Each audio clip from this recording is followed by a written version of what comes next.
NBA에서 득점왕은 우승을 못한다라는 속설이 있는데요. 왜 그러한 말이 생겨났는지 그 이유에 대해 생각해보자면, 득점왕은 리그에서 뛰어난 스코어러라는 뜻이기도 하지만 한편으로는 팀에서 득점 분포가 한 선수에게 쏠려 있다는 것이기 때문에 수비가 빡빡해지는 플레이오프 무대에선 집중 견제 대상이 되어 홀로 팀을 캐리하기에는 난이도가 더욱 높아지기 때문입니다. 하지만 그럼에도 득점왕은 물론 정규 시즌 MVP, NBA 파이널 우승, 파이널 MVP까지 이 모든 걸 한 시즌 만에 모조리 휩쓸었던 전설적인 선수들이 있는데요. 오늘은 역사상 가장 압도적인 단일 시즌을 보낸 3명의 레전드들을 소개해드리겠습니다. 첫 번째 선수는 NBA 통산 득점 1위에 빛나는 카림 압둘자바입니다. 4관왕을 달성한 시즌은 7071 시즌에 한 번 기록하였는데 데뷔 후 2년 만에 이뤄낸 놀라운 성과였습니다. 미러키 벅스는 압둘자바가 데뷔하기 1년 전인 1968년에 창단된 신생팀이었는데요. 보통 신생팀은 선수층이 두터워질 때까지 많은 패배를 떠안는 것처럼 미러키도 창단 첫 시즌에는 동부 꼴찌로 정규리그를 마감하게 됩니다. 하지만 그로 인해 1라운드 1픽 지명권이라는 행운이 찾아왔고 카림 압둘자바를 데려오면서 순식간에 도약했습니다. 데뷔 시즌부터 야투율 51.8%로 평균 28.8득점을 기록하며 리그 평균 득점 2위에 이름을 올렸는데 팀 승률도 2배 이상 뛰어 단숨에 동부 컨퍼런스 강호가 되었습니다. 그리고 또 한 명의 레전드 포인트 가드인 오스카 로버슨까지 트레이드로 영입한 소포모어 시즌, 압둘자바의 기량은 날개 달린 듯이 만개했습니다. 슛시도 횟수는 거의 비슷했지만 야투율이 5% 이상 증가해 정규 시즌 평균 31.7득점을 기록해 생애 첫 득점왕에 올랐고 팀 성적 역시 66승 16패로 8할 승률을 넘기는 압도적인 전력을 뽐냈습니다.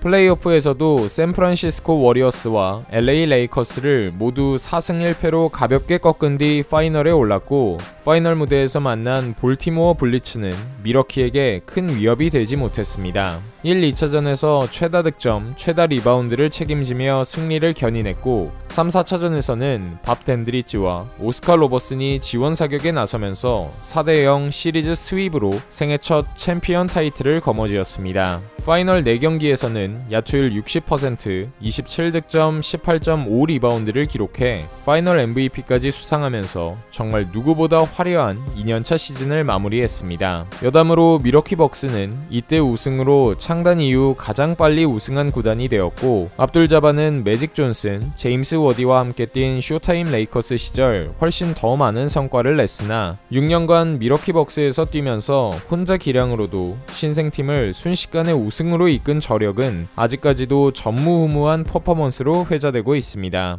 압둘자바 이후로 득점왕과 우승을 동시에 차지한 선수는 20년간 나오지 않다가 한 명이 6번이나 독식하기 시작했는데 여러분들의 예상대로 역시 그분, 사실상 이 영상에서 가장 많은 분량을 차지할 마이클 조던입니다. 4관왕으로 기준치를 높여도 무려 4번이나 성공한 조던은 득점왕 타이틀은 데뷔 3년차부터 밥 먹듯이 따냈으나 챔피언 타이틀이 걸림돌이었습니다. 당시 덕 콜린스 감독은 더블팀, 트리플팀을 달고도 득점에 성공하는 조던을 누구보다 신뢰했기에 그에게 공격 기회를 몰아주는 스윙 오펜스, 조던고 전술을 추구했는데 그럴수록 조던을 향한 집중 견제는 더욱더 심해졌습니다. 특히 디트로이트 피스톤즈는 조던 룰을 만들어 악명 높은 수비로 불스를 3번이나 가로막았는데 그때까지만 하더라도 개인 능력은 NBA에서 가장 뛰어난 슈퍼스타이지만 파이널까지 가지 못한다, 팀원들을 성장시키지 못한다 라는 오명을 피해갈 수 없었습니다. 그러나 그 사이에 지휘봉을 잡게 된 필 잭슨 감독은 마이클이 공을 잡고 있는 시간을 줄이고 덱스 윈터에게 전수받은 트라이앵글 오펜스를 도입하면서 팀 위주의 농구로 변화를 꾀했는데요. 필은 그동안 평균 37득점, 36득점을 해왔지만 널 NBA 득점왕으로 만들 생각은 없다라고 말하며 수비가 분산될 수 있도록 다른 선수들의 실력을 키워야 한다고 조던을 설득했습니다. 디트로이트와의 지독한 악연을 끊고 우승이라는 최종 목표를 달성하기 위해 조던은 자신의 공격 부담을 덜을 수 있는 트라이앵글 오펜스를 받아들였고 긴 시간을 할애해 동료들과 호흡을 맞춰 팀의 전체적인 전력도 시즌을 거듭할수록 발전해 갔는데요. 이에 그치지 않고 오프시즌에는 개인 트레이너를 고용해 벌크업에도 힘쓰면서 거친 수비를 뚫고도 득점을 만들어낼 수 있는 완성형 괴물로 거듭났습니다.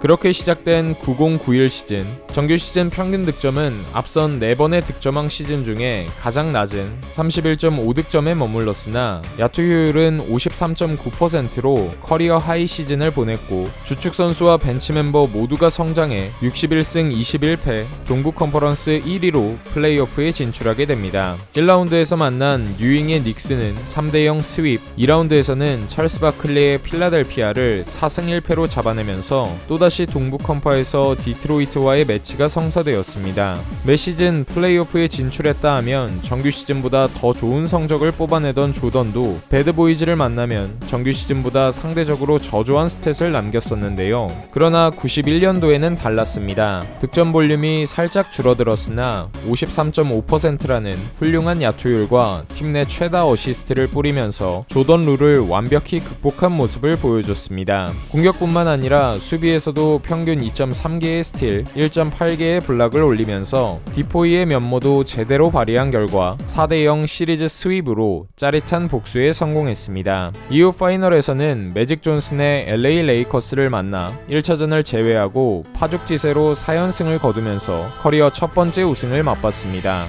매치업 상대가 최고의 포인트 가드여서인지는 모르겠으나 평소보다 훨씬 많은 평균 11개의 어시스트를 기록하며 훌륭한 개인 성적과 팀의 우승이라는 두 마리 토끼를 다 잡아냈습니다.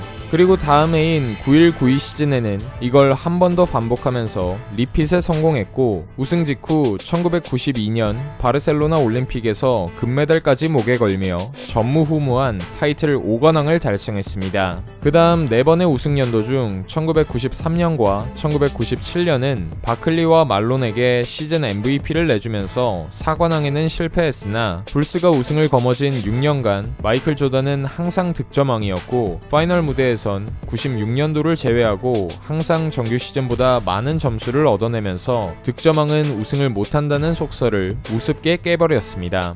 또한 95-96 시즌에는 올스타전 MVP까지 따내며 또 다른 타이틀 5관왕을 차지하기도 했습니다. 마지막으로 가장 최근에 4관왕을 달성한 선수는 조던의 2차 은퇴 이후 2000년대 초반을 지배했던 샤킬 오닐입니다. 오닐 역시 조던처럼 득점왕 타이틀은 데뷔 3년차에 일찌감치 얻어냈으나, 당시에는 NBA 파이널에서 하킴 올라주원이 이끄는 휴스턴 로켓츠에게 4연패를 당하며 챔피언 타이틀 쟁취에는 실패했는데요. 오닐의 프라임 타임은 레이커스로 이적 후 필 잭슨 감독이 지휘봉을 잡은 때부터 시작되었습니다. 레이커스 이적 후 몇 년간 플레이오프에서 허무하게 떨어지며 매너리즘에 빠졌던 오닐은 팀이 새롭게 재정비되자 성실하게 몸관리를 하면서 정규 시즌을 소화했는데요. 평균적으로 한 시즌에 20경기에서 30경기 정도를 결장했던 오닐이 99-00 시즌에는 3경기밖에 빠지지 않고 경기당 평균 40분을 코트에 머무르자 골밑에는 재앙이 닥쳤습니다.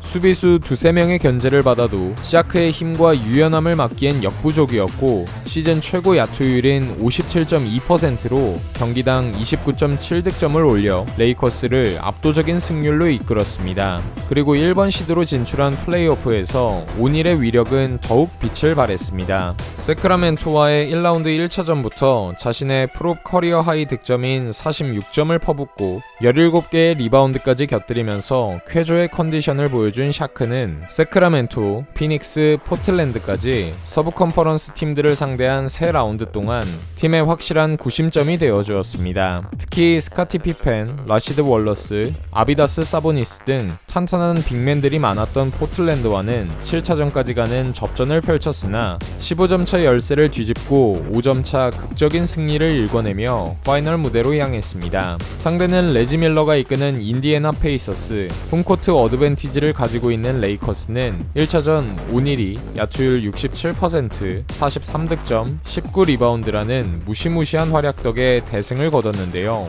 다음 2차전에서는 1쿼터에 코비가 발목 부상을 당해 일찍 코트를 빠져나가는 예기치 못한 위기가 찾아왔지만, 샤크는 2차전에서도 40득점 동반 24개의 리바운드를 걷어내며 경기를 지배해버렸습니다. 이 경기에서 인디애나는 오닐에게 쉬운 2점을 주기보단 차라리 파울로 끊어 자유투를 던지게 하는 해거 샤크 작전으로 39개의 자유투를 줬는데 절반 이상을 흘렸어도 4쿼터에는 9개를 넣어주면서 리드를 지켜냈습니다. 인디애나의 장신 라인업과 자유투 약점 공략에도 샤크는 파이널 6경기 동안 야투율 61.1%, 평균 38득점, 16.7 리바운드를 기록하면서 시리즈 주도권을 넘겨주지 않았고 6차전에서도 또 한 번 40득점 경기를 만들며 팀의 우승을 견인했습니다. 이후에는 다시 결장이 잦아져 정규 시즌 MVP는 1회에 그쳤지만 단기전에서는 그야말로 압도적인 임팩트로 레이커스의 3년 연속 우승을 이끌며